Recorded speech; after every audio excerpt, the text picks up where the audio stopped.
मतलब यही हुआ कि अंदर जाने के लिए रास्ता क्लियर कर रहे हैं ना।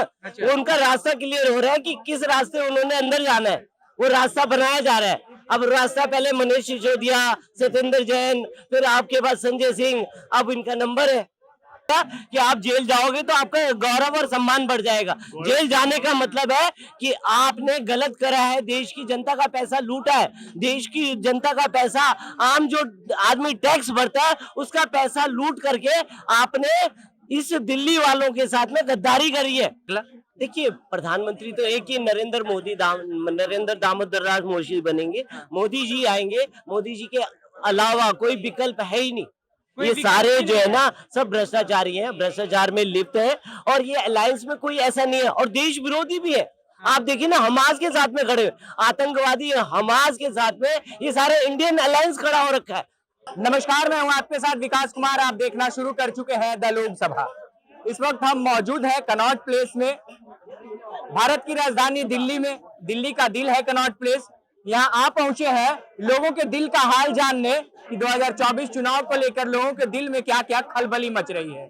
क्या फ्री की रेवड़ी लेना पसंद करेंगे या फिर विकास, शिक्षा और कुछ और चाहिए उनको।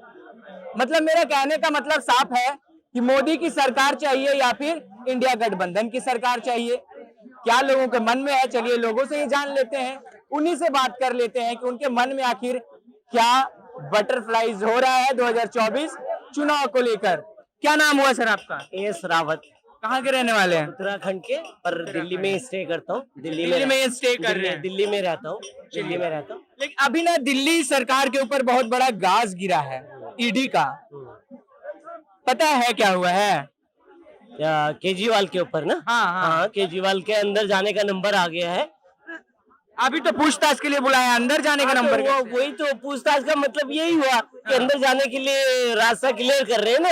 वो उनका रास्ता क्लियर हो रहा है कि किस रास्ते उन्होंने अंदर जाना है, वो रास्ता बनाया जा रहा है।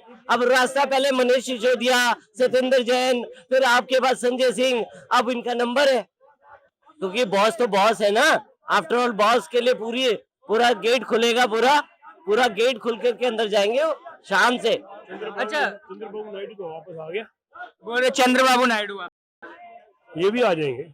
आएंगे, वो देखिए ना, अभी सुप्रीम कोर्ट ने बेल उनकी खारिज कर दी। बेल तो खारिज कर दिया मनीष सिसोदिया का सुप्रीम कोर्ट ने। सर, जो भी एक बार जाएगा ना अंदर, उसकी इतनी इज्जत बढ़ेगी, मोदी की इज्जत घट जाएगी। मोदी जो करा रहा है ठीक नहीं है। मतलब जेल जाने से इज्जत बढ़ती है, ये पहले सुना था स्वतंत्रता की लड़ाई में। ये पहली बार सुनने को मिला है कि जेल जाने से इज्जत बढ़ती है।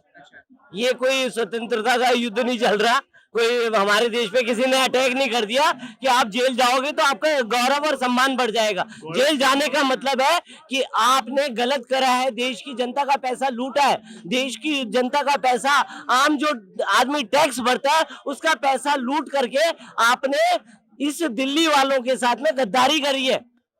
आप क्या बोल रहे थे? अब आप जवाब दे दीजिए अंकल। तो भाई, गद्दारी तो सारे कर रहे हैं, कौन नहीं कर रहा ये बता दो मेरे को। कौन नहीं कर रहा? किसी की छुपी हुई है और किसी की नहीं छुपी हुई। कौन कौन कर रहा है आपके हिसाब से? सब कर रहे हैं। सारे कौन? दोनों पार्टियां कर रही है, तीनों, आम आदमी, दूसरी, तीसरी, सब कर रहे हैं। सब कर रही है। अच्छा, तो ये बाकी लोग पढ़े लिखे नहीं है, मतलब वो नहीं जानते कि इनको अंदर कैसे करवाना है। ये तो सबको पता है ना, ये सबको पता है कि कैसे अंदर जाएंगे। क्यों नहीं एफआईआर दर्ज करते? आपसे डायरेक्ट मुद्दे की सवाल कर लेता हूँ। अरविंद केजरीवाल के ऊपर ईडी का समन गया है, कल पूछताछ होनी है, 11 बजे उनको पेश होना है ईडी के ऑफिस में।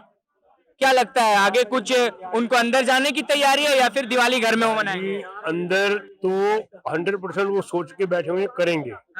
लेकिन आगे इलेक्शन है, वो इसको इलेक्शन के काम के लिए रोकने के लिए काम कर रहे हैं और क्या कर रहे हैं। तो इनको चाहिए कि अपना जो भी है, दोनों पार्टियां, कोई भी सच्ची कोई भी नहीं है। अच्छा, आप बोल रहे हैं कि इलेक्शन है इसलिए उसको ये कर रहे हैं, तो क्या एक अकेला केजरीवाल से इंडिया गठबंधन हार जाएगी अगर केजरीवाल को अंदर कर दिया?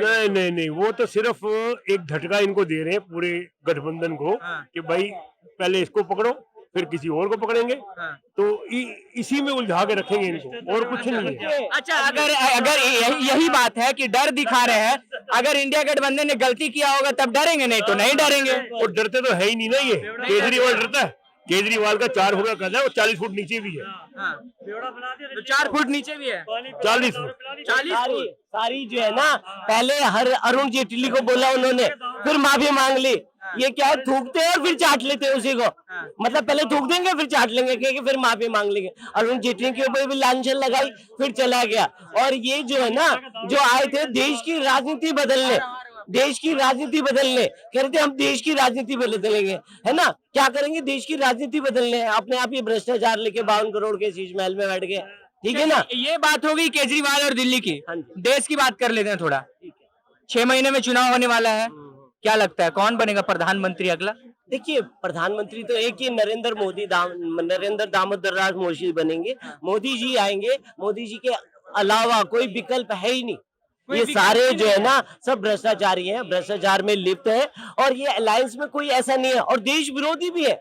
आप देखिए ना, हमास के साथ में खड़े, आतंकवादी हमास के साथ में, ये सारे इंडियन अलायंस खड़ा हो रखा है। ऐसे लोग, अलायंस ने कब बोला कि मैं हमास के साथ खड़ा हूं? अरे वो तो है ही ना, बोल ही रहे हैं ना वो। अब स्पेशल कैसे बोलेंगे, स्पेशल कोई लिख के निमंत्रण तो देने ना। आपने किसी की बुराई करते हुए सुना? वो तो कहते हैं इजराइल जो है ना अत्याचार कर रहा है, इजराइल को पकड़ के बैठ गए। लेकिन भारत तो पहले से ही फिलिस्तीन का साथ दिया है, हाँ, और अब दे रहा है, तो क्या खराबी है? अब यहाँ पे फिलिस्तीन की बात नहीं हो रही है, यहाँ पे हमास की बात हो रही है। हमास जो है ना एक आतंकवादी संगठन है। जैसे हम पाकिस्तान से परेशान है ना, ऐसे ही जो है हमास जो है, इजराइल हमास से परेशान है, क्योंकि वो आतंकवादी संगठन है। हमास को पैदा तो इजराइल ने किया था। देखिए, हमास को इजराइल ने पैदा नहीं करा, ये फिलिस्तीन ने पैदा करा, फिलिस्तीन ने पैदा करा। फिलिस्तीन जो है इनका आतंकवादी, जैसे पाकिस्तान ने आईसीआईसी को किसने पैदा करा? पाकिस्तान ने। और आतंकवादी संगठन पैदा करने की वजह से आज पाकिस्तान का कटोरा हाथ में लेके घूम रहे हैं, कोई भी भीख डालने को राजी नहीं है। आज पीओके जो है आज फिर बलूचिस्तान है, पीओके है, ये सारे देश भारत में आना क्यों चाहते हैं? क्योंकि भारत में शांति है और अमन है, और जिस देश में अमन और चैन बना रहेगा वो देश तरक्की करेगा।